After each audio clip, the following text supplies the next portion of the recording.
Guys, meron tayong binibintang blower na kalan dito. Matipid na po to sa sa uling. Mabilis pang magpalingas. Pang mabilisan talaga to siya. Ito po, pang matagalan na to siya. Panay bakal to yung ano niya, guys. Ayan siya. Ito yung blower niya. Ito. Saka ito yung charger niya. May kontrolan na siya sa hangin. Ito kung gusto mong painan, kung gusto mong palakasan.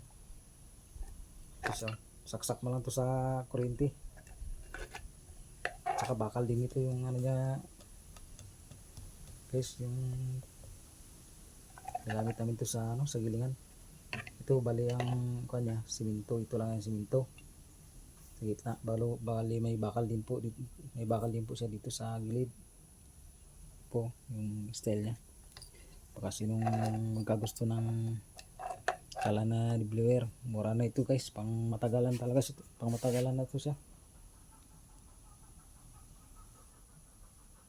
So, depende sa kung gusto mo yung malaki-laki yung lalagyan ng uling.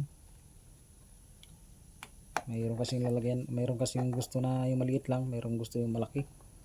Bali dalawa kasi yung may order nito. Yung isa kasi gusto niya maliit lang, yung isa gusto niya malaki yung butas dito. Kaya hindi sila magkapareho. Yung sabo naman guys, ito yung sabo niya kung saan na siya malalaglag dito sa sa silong. Lapag mo lang ito sa flat na lalagyan, yung kung saan na siya malaglag. Hindi siya magsingaw. Pang matagalan ito guys, pang mabilisan pa.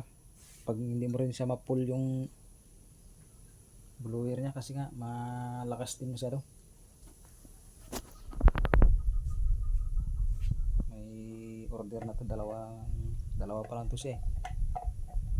Deliver natin to bukas ng umaga. So yan lang guys, baka sino may gusto pwedeng mag-order dito para makagawa tayo.